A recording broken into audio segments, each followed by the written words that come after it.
notamment Carole va introduire le message que Dieu a pour nous ce matin. Le thème, c'est « Deviens un canal de la puissance de Dieu ». Est-ce que tu veux devenir un canal de la puissance de Dieu ce matin et dans cette nouvelle année? Dieu veut passer par toi pour bénir les autres. Dis à ton voisin que Dieu veut passer par toi pour bénir les autres. Il est dit dans sa parole que si les disciples se taisent, les pierres crieront. Mais Dieu n'est pas le Dieu des pierres. Dieu, il est le Dieu des vivants.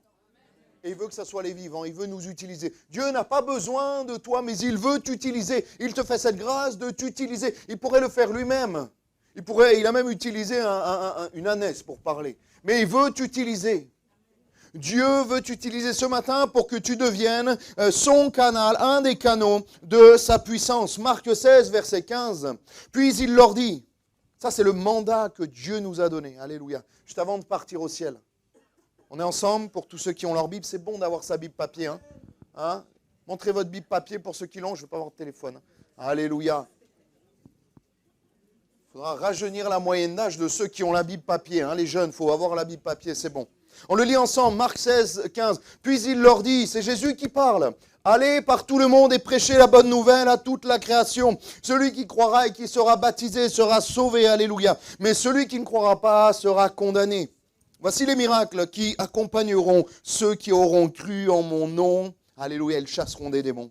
Ils parleront de nouvelles langues, ils saisiront des serpents, s'ils boivent quelques breuvages mortels, il ne leur fera point de mal. Ils imposeront les mains aux malades et les malades seront guéris. Alléluia, ça c'est le mandat que le Seigneur Jésus nous a laissé. C'est la mission. On va la refaire. Moi, je suis censé être fatigué aussi. Vous, on y va, on se met dedans. Il nous a laissé un mandat. On le refait une troisième fois. Il nous a laissé un mandat. Amen. Alléluia. Des diesels, pas des écureuils ni des fourmis, des diesels, Carole. Ou des fourmis diesel, je ne sais pas, mais... Allez par tout le monde et prêchez. C'est les derniers mots du Seigneur Jésus avant de s'en aller au ciel. Verset 15, allez. Par tout le monde et prêchez la bonne nouvelle à toute la création. Ce n'est pas un conseil. Vous devriez, peut-être que ça serait bien que si vous pouviez, c'est un ordre. Allez et prêchez la bonne nouvelle. Le mot prêcher vient du grec kérousso, qui veut dire être un héros, mais pas le terme héros comme on le connaît. Un héros à l'époque, c'était un officier qui proclame d'une manière forte, autoritaire, qui a toujours une formalité, une gravité, une autorité qui doit être écoutée et respectée. Le héros en Grèce et à Rome était le messager chargé de porter les ordres du prince, de faire les annonces dans les assemblées et de déclarer la guerre. Nous sommes les messagers du prince de la paix. Et nous sommes appelés à proclamer le message, et le message, c'est le message de l'évangile, que Jésus, le Fils de Dieu, est venu il y a 2000 ans pour aller sur la croix, pardonner le péché du monde au travers de son sacrifice, mourir et le troisième jour ressusciter, et aller à la droite de Dieu pour nous préparer une place, et il va revenir nous chercher pour que là où il soit, nous y soyons aussi pour l'éternité. Alléluia. C'est ça l'évangile. C'est ça le message de l'évangile. Verset, alléluia. Ce mot héros, c'est quelqu'un qui est envoyé par le prince lui-même pour annoncer ses ordres, annoncer ce que Dieu a décidé, annoncer ce que le prince a décidé. Le prince de paix nous envoie pour annoncer justement la paix en Jésus et déclarer une guerre spirituelle contre les ténèbres. Nous n'avons pas à lutter contre la chair et le sang. Ceux qui pensent tuer pour la religion, pour Dieu, se trompent, parce que moi, mon Dieu, il amène la vie, il amène la paix. Mais au travers de la guerre spirituelle, la guerre, elle n'est pas contre les hommes et les femmes, elle est contre les puissances des ténèbres, contre les démons, contre le diable lui-même. Et nous devons rentrer en guerre. Et nous devons, pour cela, être revêtus de la puissance de Dieu. Je vais y revenir. Verset 16, celui qui croira et qui sera baptisé sera sauvé. Mais celui qui ne croira pas sera condamné. Ça, c'est le message à annoncer. Pas n'importe quel message, mais pas un message, une doctrine que tu t'inventes ou que tu demandes à ChatGPT de te faire un matin parce que tu te dis, moi je suis quelqu'un d'important. Tu n'es pas important, c'est le message en toi qui est important. C'est le message de Dieu qui est important, plus important que toi. Et ce message, ce n'est pas n'importe quel message, c'est le message de l'évangile. Faut qu'on reste biblique, faut qu'on reste sur la doctrine, les amis. Sinon, ça va être farfelu, ça va partir dans tous les sens. Mais nous voulons rester accrochés appuyé sur la parole. Alléluia. Jésus sauve, Jésus guérit, Jésus revient. Alléluia. C'est ça le message. Les trois mots. Salut, guérison et retour de Seigneur. Verset 17, voici les miracles qui accompagneront. Qui? Ceux qui auront cru. Est-ce que tu as cru? Deuxième question, est-ce que ces miracles t'accompagnent? Il y avait 2 fois moins de amen. On le lit. Verset 17, les miracles qui accompagneront ceux qui auront cru. Donc tous ceux en premier qui ont dit amen, en mon nom, au nom du Seigneur Jésus, ils chasseront les démons, ils parleront de nouvelles langues, ils saisiront des serpents, s'ils boivent quelques breuvages mortels, il ne leur fera point de mal, ils imposeront les mains aux malades et les malades seront guéris. Si tu crois, alors tu deviens un officier, alors tu deviens un messager du prince, un messager avec l'autorité qui va avec. Le Seigneur nous a pas juste dit, mais débrouillez-vous, je m'en vais au ciel moi. Mais je vous laisse le message et on verra à la fin s'il en reste, s'il y a des survivants. On fait un point à la fin. Ce n'est pas Koh-Lanta. Le Seigneur est avec nous, veut nous équiper, veut travailler avec nous. Alléluia. C'est ça notre mission en fait. C'est toi aussi, tu es fait pour cette mission. Deviens ce matin en 2026 un canal, le canal de la puissance de Dieu. Nous devons être une centaine, on est une centaine ce matin. Nous devons être une centaine de petits canaux de la puissance de Dieu. Apporter les dons en langue, guérir les malades, délivrer les possédés. C'est ça notre mission en fait, c'est ce que la Bible nous dit. Est-ce que tu as ces choses? Tu ne te sens pas peut-être encore prêt pour délivrer des personnes possédées, mais tu peux prier pour ton collègue de travail qui est malade. Tu peux lui parler, tu peux aller et prêcher l'évangile dans ton travail. Dieu a donné des ministères dons pour son Église, mais pour l'extérieur, c'est à chacun d'entre nous. C'est notre mandat. À l'extérieur de l'Église, tu es un prédicateur de l'Évangile. Dans ton travail, dans ta famille, tu es un prédicateur de l'Évangile. Dans ta famille, vous êtes des prédicatrices, les sœurs, de l'Évangile. Là où Dieu vous a placés. Alléluia. Parce que les autres ne vont pas se taire et je reviendrai dessus. Mais il faut qu'on puisse rentrer dans les œuvres que Dieu a préparées d'avance pour nous. Parce que les autres et les ténèbres ne vont pas se gêner. Tiens, Blessing, Josias, venez sur l'estrade, on va faire une mise en scène. Bien. Josias, il n'a rien fait. Alléluia, ça va bien se passer. Blessing, Josias. Alors là, on est au travail. C'est concret, hein, très concret. Qui c'est qui est malade? On va dire que Josias, il est... T'es malade? T'es vraiment malade? Ok, il est malade.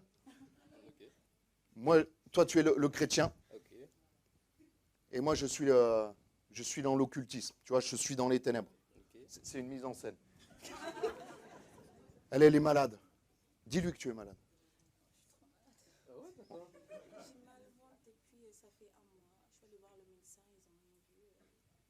Voilà. Il faut qu'on ose proposer la prière. Il faut qu'on ose proposer la solution qui est Christ. Il ne l'a pas fait et c'est très bien, sinon mon exemple n'aurait pas été bon du tout.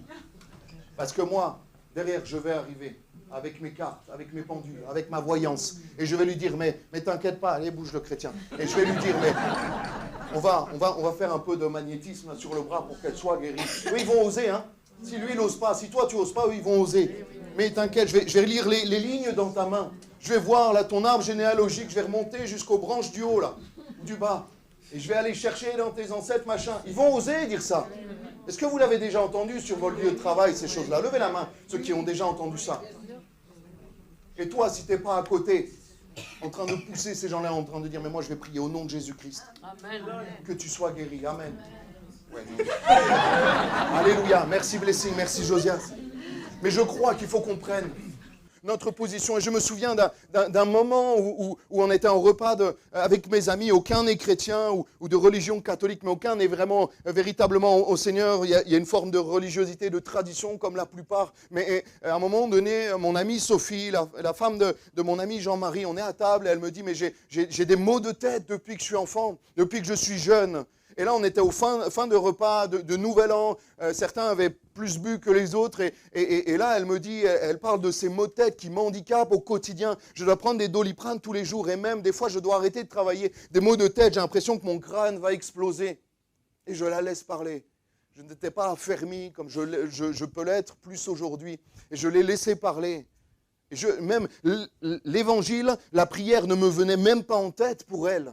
Je dis, ah oui, d'accord, tu prends des Doliprane, d'accord. Et voilà, comme on fait la plupart du temps.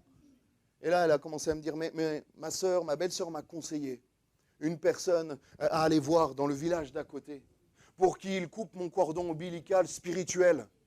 Et j'ai dit, wow, cordon ombilical spirituel. Et chaque semaine, on apprend des nouvelles choses. Hein, ils inventent des nouvelles choses. Et là, je dis, mais quel cordon ombilical? Je lui dis, de quoi tu parles? Mais il paraît que c'est pour ça que j'ai des maux de tête, parce que j'ai pas coupé avec ma mère. Mais il n'y est plus, le cordon ombilical. Tu as 40 ans, Sophie, ça va? Et là, ça m'a agacé, ça m'a mis dans une sainte colère. Je me dis, Sophie, lève-toi, on va prier. Et là, toute la table ne comprenait pas trop ce qui se passait. Elle s'est levée, je lui ai imposé les mains au nom de Jésus. J'ai dit, Seigneur, guéris-la, que les ténèbres ne gagnent pas sur sa vie. Elle a été miraculeusement guérie. Depuis ce jour-là, elle ne prend plus un Doliprane, elle a plus de médicaments parce que Dieu l'a guérie. Le lendemain, elle m'envoie un message, elle me dit, ça marche ton truc. Je dis, c'est pas mon truc, c'est le truc de Dieu. C'est lui qui t'a guéri. Viens à lui de tout ton cœur. Mais si j'avais fait mon Josias. Non, mais si j'avais fait mon Samuel, d'être timide, chétif, elle serait allée voir ce sorcière là où j'en sais pas. Il faut qu'on prenne position. Deviens un canal de la puissance de Dieu. Dieu ne l'aurait pas guéri si je n'avais pas prié pour elle. Dieu attend que tu te lèves. Dieu attend que tu prennes position. Voici les miracles. Ils croiront, ils délivreront les possédés, ils guériront les malades, ils donneront des dons en langue. Crois-tu que Dieu peut t'utiliser, toi qui n'es pas pasteur? Toi qui n'es pas ancien? Toi qui es un simple chrétien comme on l'est tous, toi qui es une petite mamie qui ne bouge pas de chez toi parce que tu ne peux pas bouger de chez toi. Mais les infirmières, elles viennent chez toi. Prie pour les infirmières. Elles te soignent physiquement, soigne-les spirituellement. Sois utilisé pour la gloire de Dieu. Dieu veut t'utiliser et Dieu t'a donné un mandat. C'est ça notre mission. Le Seigneur après leur avoir parlé, verset 19, fut enlevé au ciel et il s'assit à la droite de Dieu. C'est là les derniers mots du Seigneur sur terre. Verset 20, directement après. Ils s'en allèrent prêcher partout. Le Seigneur travaillait avec eux et confirmait la parole par les miracles qui l'accompagnaient. Ce texte, on va rester dessus, il est merveilleux. Il dit, verset 19, qu'il fut enlevé au ciel, le Seigneur, et qu'il s'assoit à la droite de Père. En fait, c'est sa place habituelle. Hein. Sa place, elle n'est pas sur terre. Hein. À Dieu le Fils, elle est à la droite de Dieu. C'est normal. Il est venu pour régler une anomalie du péché, mais là, sa place, elle est à la droite de Dieu. Et là, verset 20, ils se mirent à prêcher partout. On est d'accord? Vous avez la même Bible? Et à la fin de ce même verset 20, ce verset magnifique que le Seigneur, il est dit que le Seigneur travaille avec eux. Tu veux dire quoi? Le Seigneur, il n'est plus là. Il est déjà plus là. Mais il travaille déjà avec eux. À peine il est au ciel, il n'a pas eu le temps de s'asseoir à la droite de Dieu, qu'il était déjà en train de travailler avec eux. Mais pourquoi? Parce que préalablement, eux aussi, ils se sont mis à prêcher partout. Le Seigneur n'était plus là physiquement avec eux. Mais il a commencé dès le début, dès le verset d'après, à commencer avec eux. Mais pour travailler avec eux, il faut que toi-même, tu te mettes à travailler. Parce que Dieu va te préparer une place dans le ciel, ok? Pour que là où il y soit, nous y soyons aussi. Et cette place aussi, on appelle le ciel le repos céleste. Mais te reposer de quoi si tu ne travailles pas? Nous devons nous reposer dans le ciel parce que nous avons travaillé sur terre. Le repos, c'est le 7e jour, quand tu as bossé 6 jours. Et le repos du ciel, c'est quand tu as bossé toute ta vie. Parce que Dieu veut que tu te reposes dans le ciel parce que tu auras travaillé. Viens, bon et fidèle serviteur, rentre dans la maison du maître. Pas bon et fidèle chrétien, bon et fidèle serviteur. Dans le mot serviteur, il y a quoi? Service. Service. Nous devons être des serviteurs. Mais Dieu travaillait avec eux une fois qu'ils sont allés prêcher partout, pas avant.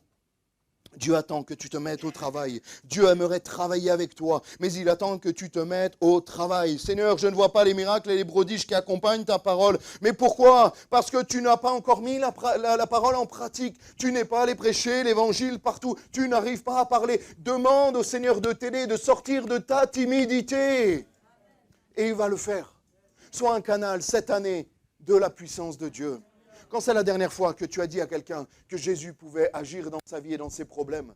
Réponds dans ta tête, réponds personnellement. Je ne dis pas ça pour accuser qui que ce soit. Et je me le dis à moi-même, au-delà de mon estrade. C'est facile de prêcher de l'estrade. Mais j'ai la même difficulté quand je croise mes voisins dans l'ascenseur. On a tous la même difficulté. C'est beaucoup plus facile de parler de la météo et des températures. C'est beaucoup plus naturel. Il fait froid, hein? 2 degrés. Ah, ça faisait 10 ans que ça n'était pas arrivé. Ah oui.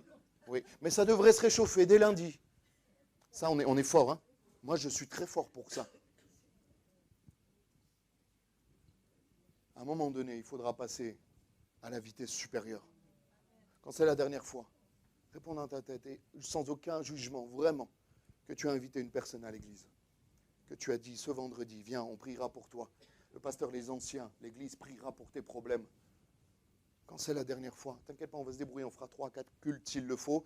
Je boirai du Red Bull, je prendrai du gingembre, on se débrouillera. On se débrouillera. Mais quand c'est que tu vas te mettre à travailler pour le royaume de Dieu? Et souvent on se plaint, et souvent on dit, Seigneur, mais nous ne voyons pas les prodiges et des miracles. Pourquoi dans les actes on les lit? Tu nous as dit qu'on en ferait les mêmes et de plus grands. On n'arrive déjà pas à faire les mêmes. Alors on verra pour les plus grands après, mais nous voulons déjà faire les mêmes. Parce qu'il y a une promesse qui est liée à notre travail et à notre consécration.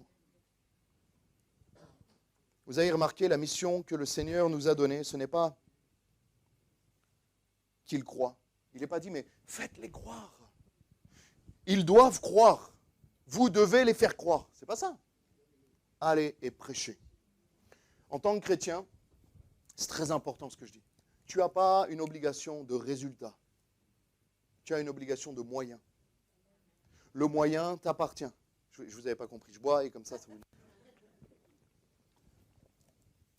Allez prêcher. Ce que vont faire après, chacun, de la prédication, du message de l'évangile, j'ai envie de te dire, ça ne te regarde pas. Ce n'est plus de ta responsabilité. C'est très très important. Il va dire, allez et prêchez. Et après il est dit, celui qui croira. La responsabilité, elle est transférée sur lui. C'est à lui de voir et de faire ce qu'il veut par rapport à l'évangile, par rapport à Jésus, d'accepter ou de refuser. Mais la responsabilité ne sera plus sur toi. Celui, c'est-à-dire que c'est à lui de voir après avec ces choses. Et Paul va dire aux Éphésiens, acte 20, verset 25, « Et voici maintenant, je sais que vous ne me verrez plus. » Il va retourner à Jérusalem, c'est la fin de son ministère, Et maintenant, voici, je sais que vous ne me verrez plus, mon visage. Il ne va pas retourner forcément à Éphèse. Vous tous au milieu desquels j'ai passé en prêchant le royaume de Dieu. Verset 26, c'est celui-là qui nous intéresse ce matin. C'est pourquoi je vous déclare aujourd'hui que je suis pur du sang de vous tous. Verset 27, pourquoi? Car je vous ai annoncé tout le conseil de Dieu sans rien en cacher. Je m'en lave les mains. C'est plus ma responsabilité. Bien sûr qu'on veut que ceux à qui nous annonçons l'évangile soient sauvés. Mais on ne peut pas les forcer. Cela ne nous concerne plus, entre guillemets. Après, nous, notre seule obligation, c'est de prier pour arroser ce qu'on a semé. Mais le résultat ne nous appartient pas. Nous, notre responsabilité, notre mandat, c'est celui d'aller et de prêcher la parole de Dieu. Il est pur de leur sang. Ça veut dire qu'il leur a prêché le royaume de Dieu, que leur sang, que leur vie, que leur péché, que leur vie éternelle ne le concerne plus parce que lui, il a donné ce qu'il avait à donner. Il est allé et il a prêché. Et c'est ce que Dieu te demande. Va et prêche. En 2026, va et prêche. Peut-être pas que tu seras comme devant des foules, peut-être pas qu'il y aura un pupitre noir avec un micro-cravate, mais prêche à ton bureau. À Véronique qui est là, à côté là. Même si elle est pénible. Plus elle est pénible, plus tu dois lui prêcher le message dans l'évangile. Oublie pas que tu étais pénible avant. Et des fois, tu l'as encore un peu. Mais tu as besoin, elle a besoin du message de l'évangile. Alléluia. Nous avons besoin de rentrer dans cette responsabilité. Ce mandat que Dieu nous a donné, ce n'est pas s'ils acceptent Jésus ou pas, c'est de leur annoncer Christ, notre mandat. Oui, mais aujourd'hui, les gens ne veulent plus de Jésus. Ce n'est pas ton problème. Ce n'est pas ta responsabilité. Le Seigneur ne te reprochera jamais rien au ciel parce que les autres n'ont pas voulu de Jésus. Mais ce qu'il pourra te dire, c'est est-ce que tu es allé? Est-ce que tu as prêché la bonne nouvelle? Ça, il pourra te le dire.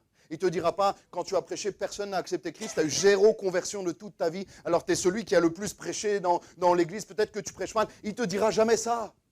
Mais tu diras, est-ce que tu es allé? Est-ce que tu as prêché? Ça, c'est notre responsabilité.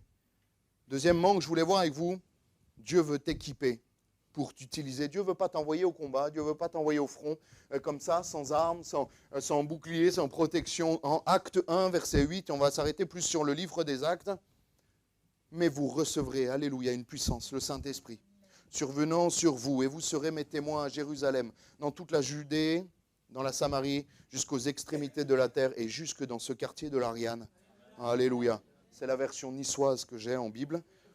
Le Seigneur te donne son esprit pour être son témoin. Il vous enseignera toutes choses, Jean 14, 26, toutes choses, et vous rappellera tout ce que je vous ai dit. Il ne te laisse pas comme ça à t'abandonner en te disant, moi je vais au ciel, fais ce que tu veux, débrouille-toi, gloire à Dieu, on se revoit là-haut. Si. Non, Dieu veut travailler avec toi.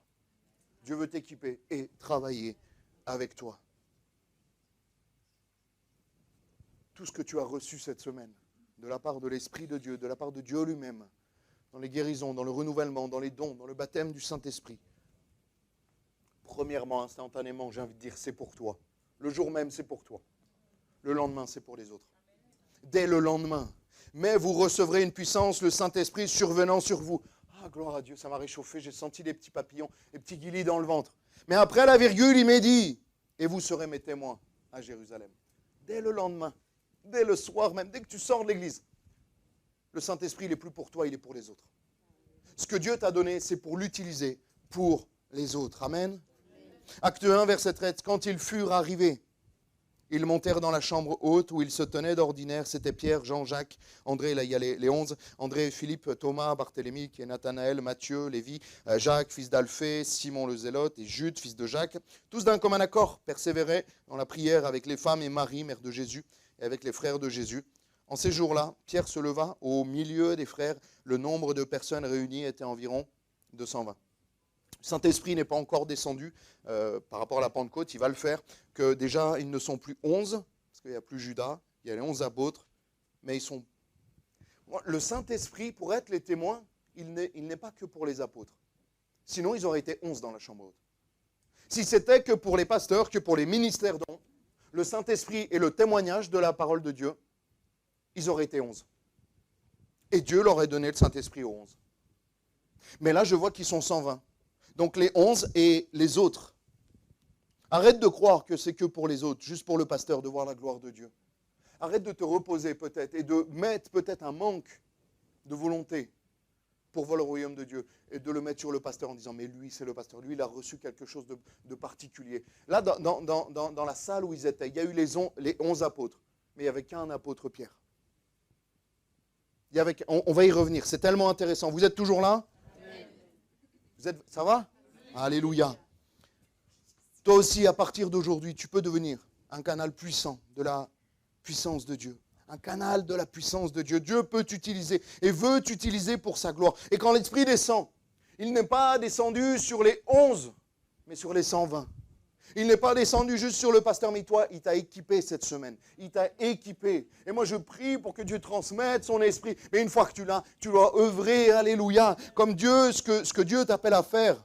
Même si les 11 vont être cités dans ce verset, ce sont les 120 qui vont recevoir la puissance du Saint-Esprit. Acte 2, verset 2, juste après, pas le début du verset, il remplit, c'est le Saint-Esprit, toute la maison où ils étaient assis, des langues semblables à des langues de feu, on connaît ce texte, leur apparurent séparées les unes des autres et se posèrent. Vous lisez quoi ? Sur chacun d'eux. Vous lisez quoi après verset 4 ? Et il n'y en a qu'une qui sait lire dans l'église. Et ils furent tous remplis du Saint-Esprit. Et ils se mirent à parler en d'autres langues selon que l'Esprit leur donnait de s'exprimer. Sur chacun d'eux, tous remplis.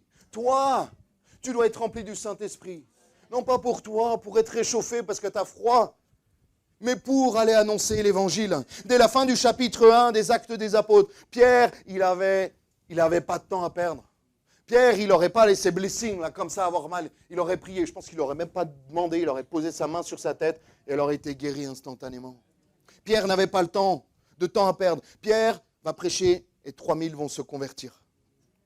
C'est tellement beau.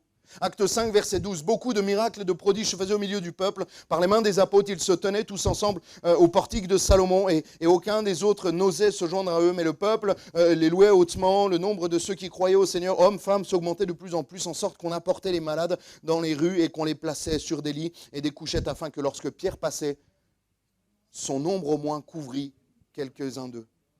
La multitude accourait aussi des villes voisines à Jérusalem, amenait des malades et des gens tourmentés par des esprits impurs. Et tous étaient guéris. D'une manière particulière, Dieu a utilisé Pierre, changeant son ombre pour guérir les malades. Il y en avait combien de pierres dans cette chambre haute? Dieu donne des fois de manière particulière à quelqu'un plus que les autres, ça c'est sûr. Dieu nous aime tous pareil, mais il y a des onctions particulières, et ça j'en suis persuadé. Mais Pierre, dans la chambre haute, il n'y en avait qu'un. Mais tous les autres aussi, ils ont vu la gloire de Dieu. Tous les autres, ils sont sortis pour annoncer l'évangile. Et ce n'est pas parce que tu n'es pas Pierre, ce n'est pas parce que tu n'as pas 5 talents, ce n'est pas parce que tu n'as qu'un talent. Au moins, même celui qui en a le moins, il en a un ce matin. Utilise ton talent. J'aimerais te dire que tu n'es pas Pierre, moi non plus. Moi non plus.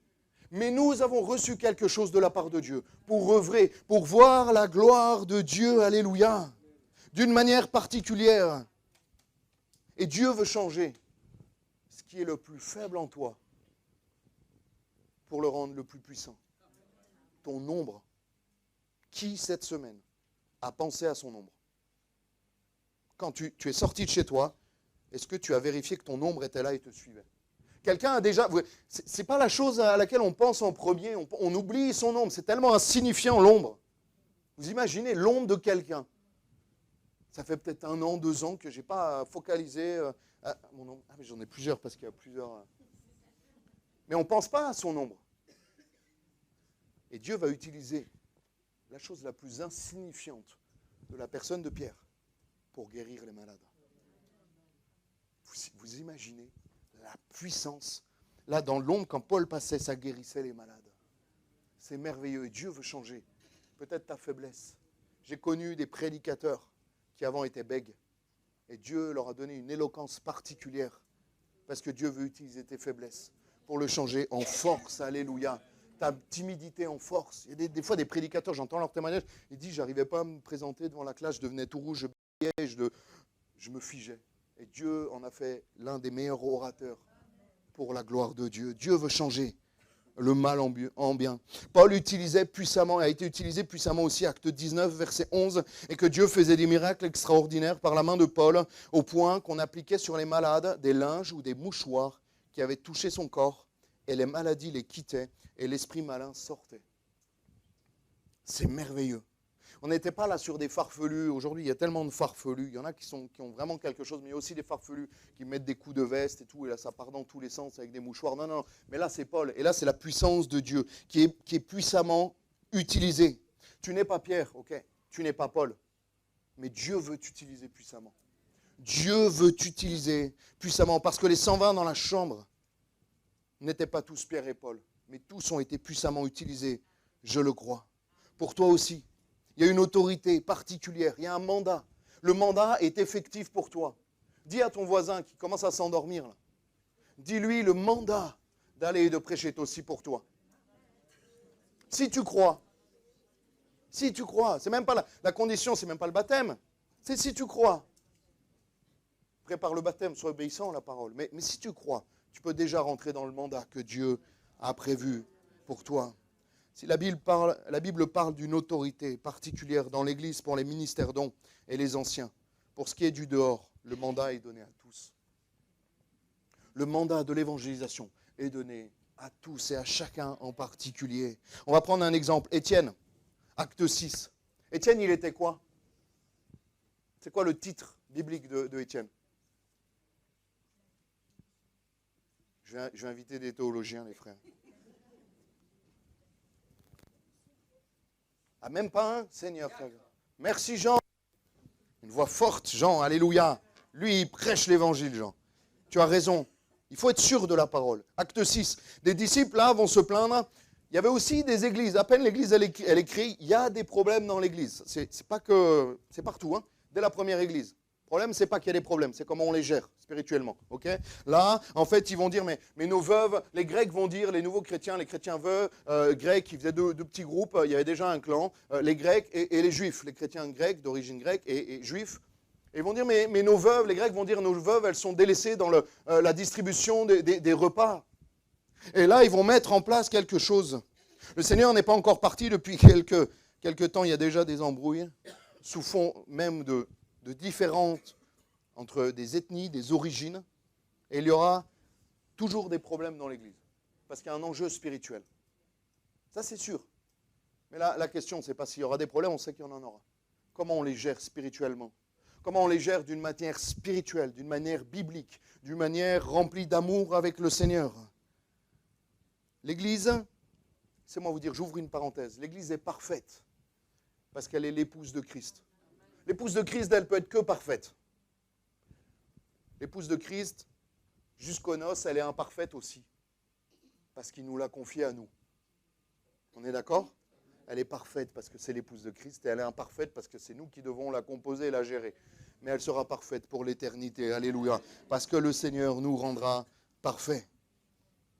Et ils vont nommer des diacres de ceux qui servent aux tables pour organiser, pour que eux, les apôtres, les 11, et après les 12 avec le 12e apôtre qui va remplacer Judas, qui est Matthias. Merci Rose. Je vais distribuer des images pour les bonnes réponses comme aux enfants. Étienne, le diacre, il est élu. Il y a une différence entre les apôtres et les diacres dans la manière d'être choisis. Les apôtres vont être tirés au sort. Ça nous parle de la souveraineté de Dieu qui choisit. Les ministères, donc Pierre, Paul, ils ont été choisis par Jésus. Et là, Matthias, il va être choisi, tiré au sort par Dieu, par quelque chose d'au-dessus des hommes. Mais les diacres vont être élus sous 2 critères, 3 critères. Rendre un bon témoignage, qui soit plein d'esprit et de sagesse. Acte 6, 2. Vous êtes toujours là ? Au contraire de Matthias qui a été choisi comme les apôtres par tirage au sort, Étienne le diacre est élu par les disciples. Mais je me dis diacre, là, les conditions pour être diacre, c'est juste pour être chrétien en fait. C'est juste en fait un simple chrétien comme vous et moi. Un bon témoignage, normalement les chrétiens ont un bon témoignage, dans l'église et en dehors. Normalement les chrétiens ils sont pleins de Saint-Esprit, d'Esprit Saint et de sagesse. Là on n'est pas sur des choses complètement, on n'est pas sur, on est sur des choses basiques. Et nous pouvons chacun, et nous devons chacun d'entre nous être des diacres. D'ailleurs, même si les ministères dont, peut-être à part celui de prophète pour les femmes, les diacres, il y en a une diaconesse, Phoebe, Phobé, ça dépend comment vous le prononcez. Donc vous êtes tous appelés à être des diacres, des diaconesses et à servir dans l'église de Christ. Alléluia. Et on va voir, ce qui m'intéresse, c'est ce que Étienne va faire. Là, on a dit les critères. On a dit comment ils l'ont choisi, on a dit pourquoi ils l'ont servi. Mais c'était servir aux tables. Il y avait à la base rien de spirituel sur le titre, sur la fonction. C'était Étienne, peut-être qu'il aurait été à l'étage avec comme Charles, avec le tablier, la toque. C'était ça, servir aux tables, c'était nettoyer les tables pour que les apôtres ne perdent pas du temps, pour pouvoir étudier la parole, pour pouvoir prêcher, prier pour les malades et voir la gloire de Dieu. Mais excusez-moi, je le dis avec des guillemets, sans aucun dénigrement, ce simple diacre, vous avez vu ce qu'il va vivre ? Acte 6, verset 8. Étienne, le diacre, celui qui sert à la table, qui fait la nourriture, qui passe l'éponge, qui enlève les miettes. Étienne, plein de grâce et de puissance, faisait des prodiges et de grands miracles parmi le peuple. Moi, dans ma Bible, ce n'est pas marqué Pierre, ce n'est pas marqué Paul. Acte 6, verset 15, tous ceux qui siégeaient au Sanhédrin, ayant fixé les regards sur Étienne. Acte 6, 15, son visage leur parut comme celui d'un ange. On n'est pas sur l'apôtre Pierre, on n'est pas sur Philippe, on n'est pas sur Paul, on est sur Étienne, diacre. Et tu es un diacre, tu es une diaconesse, tu dois être. Et tu dois vivre ces choses-là aussi. Tu dois vivre ces choses-là aussi. Tu dois vivre. Peut-être que demain, il y a une personne possédée, liée par des démons. Peut-être que tu ne vas pas commencer par le niveau 20. Tu vas commencer par prier pour Blessing, là, qui a mal au ventre. Ta collègue de travail. Mais tu dois aussi aller de progrès en progrès. Tu dois prier pour ces gens-là, annoncer la parole. Et peut-être que dans 2-3 ans, quand le Seigneur va t'aider, va te qualifier, va te remplir encore plus de sagesse et d'Esprit Saint, quand il y aura une personne liée, après, tu ne prieras plus pour Blessing, tu prieras pour moi, le sorcier.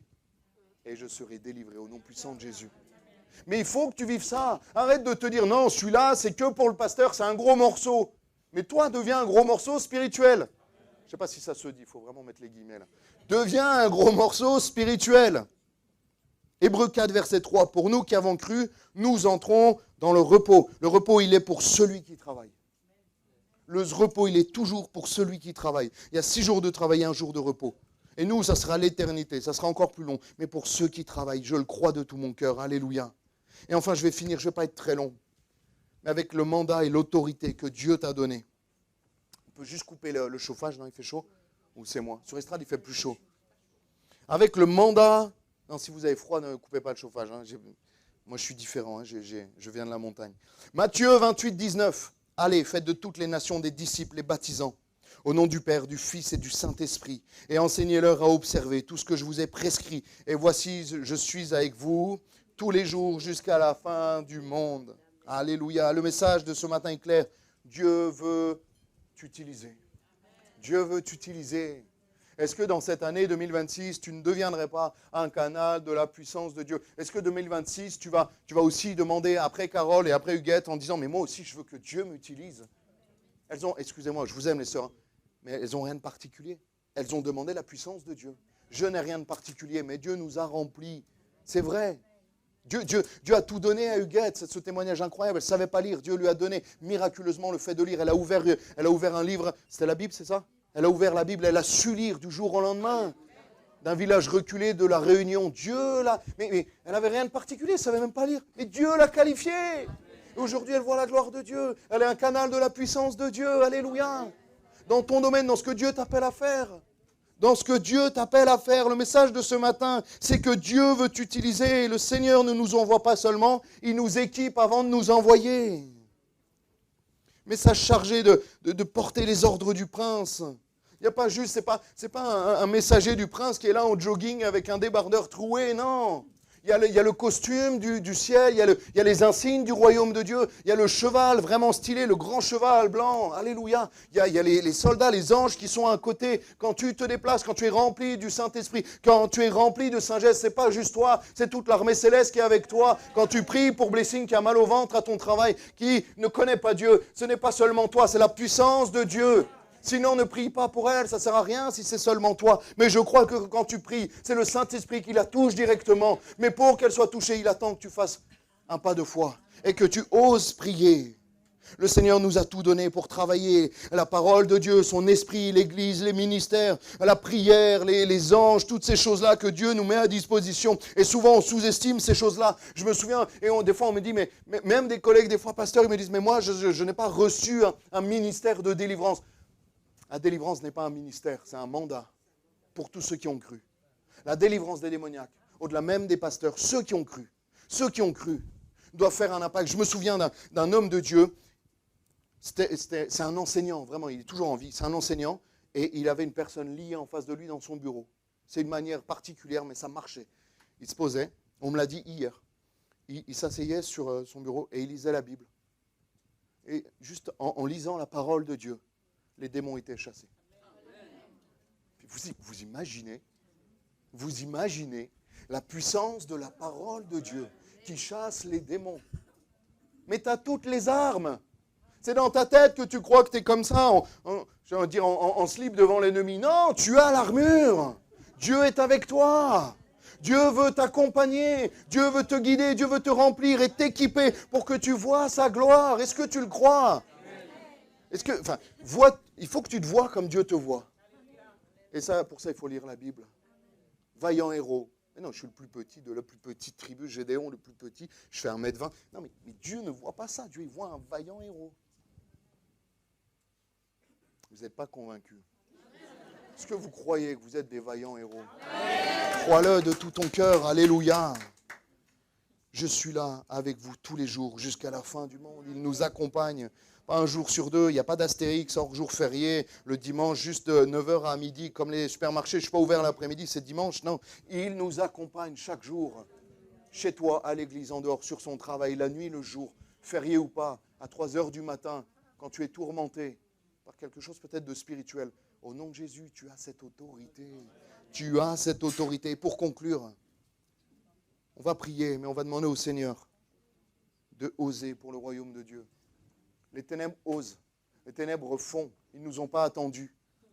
Vous savez, le culte, ils n'ont aucune honte, hein. Ils ont pas honte. Hein. Des fois, on a plus honte. Nous qui sommes dans la lumière, on a plus honte d'eux. Et des fois, ils vont te dire, mais moi, je vais faire du magnétisme. Mais bouge de là avec ton magnétisme. Au nom de Jésus, bouge de là. Je te le dis avec amour, mais avec fermeté. Moi, je vais prier. Parce que ce que tu fais, ce n'est pas bien. Ce que tu fais, ça ne vient pas de Dieu. Il faut qu'on prenne cette autorité. Il faut que tu te positionnes pour le royaume de Dieu. Parce que ceux qui pratiquent l'occultisme, les coupeurs de feu, les magnétiseurs, les voyants, eux, ils osent. Le diable est sans pitié. Soyons sans pitié contre lui. Soyons sans pitié.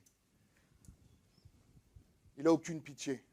J'avais un autre mot, il est moins beau en tête, je ne vais pas le dire, mais il n'a aucune pitié. Il n'a aucune pitié. Soyons sans pitié pour le royaume de Dieu. Je vois des familles complètement explosées. Je vois des enfants même tomber malades. Je vois des personnes complètement liées. Une fois, on était à la jeunesse, il y a une personne, un marginal, un SDF, qui avait essayé de faire une tentative de suicide. Le diable est sans pitié. Il est venu à l'église, il était en train de se tenir comme ça. J'ai dit, il faut qu'il entende la parole de Dieu. Le moment où on a commencé à prier pour lui, il s'est évanoui. On a dû appeler les policiers et les pompiers.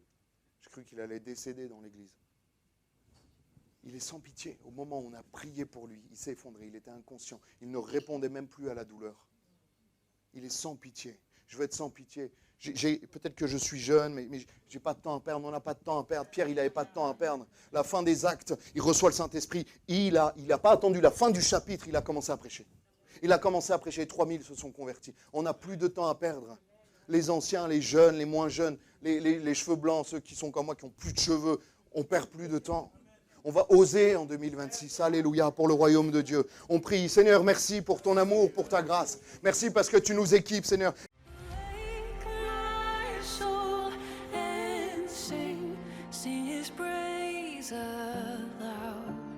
Sing his praise aloud. Oh, awake my soul and sing his praise aloud. Sing his praise.